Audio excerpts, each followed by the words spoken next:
Olá, pessoal! Nessa nossa primeira aula de gramática, nós vamos ler uma letra de música do compositor Arnaldo Antunes. A música chama-se Fora de Si. Eu quero que vocês acompanhem os versos comigo e observem como ele se utilizou de recursos gramaticais para nos dar um determinado sentido. Leiam junto comigo e observem. Vamos à letra? Atenção! Eu fico louco, eu fico fora de si, eu fico assim, eu fica fora de mim. Certamente você, em sua casa, no seu dia a dia, não diria, nossa, hoje eu estou fora de si. Você diria, eu estou fora de mim. A concordância do eu, pronome reto, seria com o mim, pronome oblíquo. Mas o Arnaldo não fez isso. E depois ele fez outra concordância talvez estranha. Eu fica assim. Quando eu leio eu fica, eu penso no ele, é ele quem fica, não eu fica. Muito bem, vocês vão me dizer, não entendi, ele está errando de propósito? Sim, ele está usando recursos gramaticais, mas para explicar o primeiro verso dessa letra de música. Eu fico louco. Observem que ele diz eu fico louco, eu fico fora de si. Ele já está se desdobrando em uma terceira pessoa quando incluiu no segundo verso o pronome si, que deveria concordar com ele. Depois ele diz eu fico assim. De novo ele incluiu a terceira pessoa, porque o fica concordaria com ele. E aí ele encerra, eu fica fora de mim. Ele criou mesmo essa terceira pessoa a ponto de dizer que o eu é um ente e o ele é outro ser. Ele se desdobrou e explicou o tal do primeiro verso, o eu fico louco. Estranho para você? Mas é assim que se deve ver a gramática. A gramática tem de ser um recurso para você experimentar possibilidades dentro da língua portuguesa e em quaisquer línguas que você vá aprender. Mas é necessário dominar primeiro essa ferramenta para que depois você explore esses recursos. Então você poderia me perguntar, por que eu vou estudar gramática? Aí está o meu conselho, leia na tela. Estudar a gramática é ampliar as possibilidades de expressão. Esse exemplo do Arnaldo serviu então para nós entendermos o que são esses recursos gramaticais. Alguns chamam de licença poética, não importa. Você também pode fazer isso, desde que você conheça a ferramenta e a utilize como um instrumento. Vamos começar então a entender essa ferramenta. A gramática é dividida em várias partes. Uma dessas partes é a sintaxe. Hoje eu vou me preocupar em ver com vocês uma parte da sintaxe, e é assim mesmo que se pronuncia, sintaxe e não sintaxe, como alguns querem, não é? Então, a sintaxe trata de quê? Bom, a sintaxe trata da relação que as palavras possuem dentro de uma oração. Vejam comigo na tela um exemplo de como uma palavra, em situações diferentes, vai ganhar funções diferentes. Eu ganhei uma blusa. Blusa é um substantivo. Todos sabem que nomes de coisas, de seres em geral, chama-se em gramática substantivo. A blusa era nova. A blusa continua sendo nome de algo, continua sendo um substantivo. Mas na relação de blusa com o ganhei e com o eu, a blusa é o objeto da ação verbal. Eu ganhei o quê? Eu ganhei uma blusa. Muito bem. Quando blusa foi colocada num outro contexto, ela passou a ser o elemento central, o elemento sobre o qual se está falando. Ela passou a ser não mais o objeto que recebe a ação, mas sim o sujeito. Então observem que se a sintaxe estuda as relações das palavras dentro da oração, só é possível chegar a uma conclusão de uma função sintática se nós analisarmos a oração. Você já passou várias vezes pela situação de ter de fazer análise sintática? Eu sei disso e todos têm dificuldades, porque não é para se decorar absolutamente nada. Você tem de pensar o que essa palavra está fazendo aqui nessa oração. Começando básico, o que é oração? Oração é qualquer enunciado que contenha um verbo. Isso é uma oração.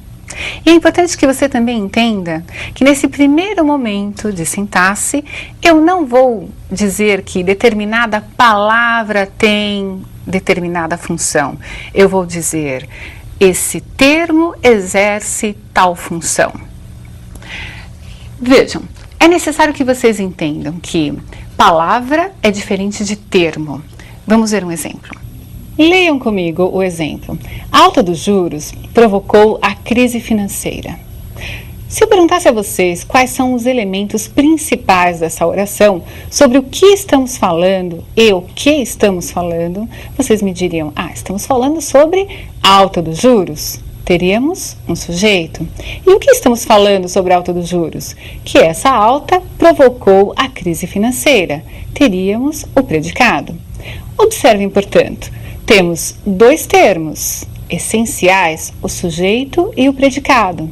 Mas o sujeito é formado por 4 palavras. O predicado é formado por 4 palavras. Então, eu não vou me referir, na análise sintática, à palavra isoladamente. Vou me referir aos termos que compõem a oração. É claro que, em alguns momentos, nós vamos ter uma palavra representando um termo, mas não é necessariamente essa a equação. Guardem, portanto, que as partes da oração serão chamadas de termos. Vamos começar por um termo essencial? Vamos começar pelo estudo do sujeito? Eu acho que você já entendeu que sujeito é aquele termo, não é a palavra, hein? É o termo sobre o qual se declara alguma coisa. Nós temos 5 tipos de sujeito, né? Alguns gramáticos simplesmente fazem a divisão em sujeito determinado e sujeito não determinado. Nós vamos fazer uma divisão didática, né, para que vocês entendam como é possível reconhecer esses sujeitos determinados e não determinados e como é que você faz para, através do verbo, chegar a essa classificação. Comecemos pelos sujeitos mais simples, o chamado sujeito simples e composto. Leiam comigo. Gravamos então a definição. Sujeito é o termo sobre o qual se declara algo. Quando o sujeito será simples? Vejam lá. Os jovens adoraram a iniciativa. Sobre quem estamos falando? Estamos falando sobre os jovens. E agora eu quero que vocês percebam que o termo sujeito está sendo formado por 2 palavras, os jovens. Mas há uma palavra principal. Qual é? Jovens, claro. Se eu tenho uma única palavra, um único núcleo importante, eu chamo o sujeito de simples. Vejam o exemplo seguinte. Saúde, educação, segurança pública e assistência social teriam muito a ganhar com essa mudança. Nós temos aí várias palavras e um único termo, é um sujeito composto. São várias palavras, um único termo e a classificação é sujeito composto porque são vários os núcleos importantes. Nós estamos falando sobre a saúde, sobre a educação, sobre a segurança e sobre a assistência social. Então nós temos 4 palavras importantes que representam 4 núcleos desse sujeito composto. Muito bem. Não é muito difícil, não é? Então, simples é um núcleo, uma palavra que se encarrega de ser o elemento centralizador da informação. Um sujeito composto, aí sim, é um termo, sujeito composto, mas são várias palavras que são significativas, que são importantes. Sujeito simples, sujeito composto. E o outro sujeito que nós vamos ver agora são chamados de sujeitos determinados. Por que determinados? Porque nós temos certeza de qual é o sujeito. Vejam comigo um sujeito oculto. Ele é determinado porque eu consigo saber qual é, mas ele está escondido na oração. Escondido ou pela desinência verbal, pela terminação do verbo, ou então ele está escondido no contexto, mas eu consigo identificar. Por isso ele é chamado também de determinado, ao lado do sujeito composto e do sujeito simples. Vamos ler? Contei a história muitas vezes. Observem, contei a história. Será mesmo necessário escrever eu contei a história? Ou vocês já saberiam que o verbo contar se refere ao eu? Eu acho que vocês já saberiam.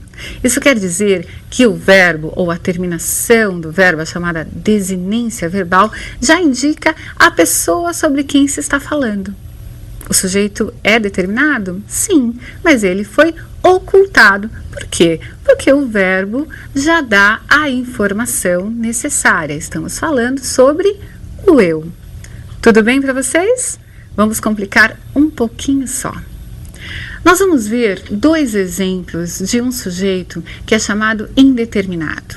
Entenda o seguinte, o indeterminado é aquele que eu não quero revelar. Não quero por quê? Porque eu não sei ou porque eu não posso. Né? Eu posso não saber quem fez a ação ou eu posso não querer contar quem fez a ação. O importante é que houve um sujeito, sim, que fez a ação, mas não está identificado na oração. Vamos ler os 2 exemplos? Vejam, destruíram os monumentos históricos. A ação foi feita, alguém destruiu, houve um sujeito fazedor da ação verbal. Precisa-se de muita gente para a reconstrução. Observem novamente, a ação existe, alguém precisa de muita gente. Quem é exatamente? Eu não posso precisar. Eu não sei se foram várias pessoas que destruíram os monumentos, se foi uma pessoa que destruiu. Eu não sei quem é que precisa de muita gente. Eu sei que alguém precisa de muita gente. Enfim, nós temos aí a indeterminação do sujeito. Eu quero que vocês observem que há estruturas gramaticais definidas para se indeterminar o sujeito. E esse será o nosso ponto final nessa aula, mas que eu espero que tenha sido muito interessante para vocês. Vejam comigo as estruturas. Observem que essas estruturas serão sempre fixas. Se você encontrar as estruturas num texto, você terá o sujeito indeterminado. Vamos ler. O verbo estará na terceira pessoa do plural, sem referência a um sujeito no contexto, ou o verbo estará na terceira pessoa do singular. Vejam aí, não pode ser transitivo direto, e mais tarde eu vou falar sobre isso.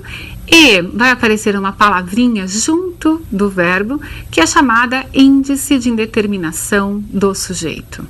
Pessoal, essa estrutura é fixa, sempre será desta forma. Indeterminou-se o sujeito através da estrutura verbal. Na próxima aula, continuaremos o assunto vendo o sujeito inexistente. Um grande abraço.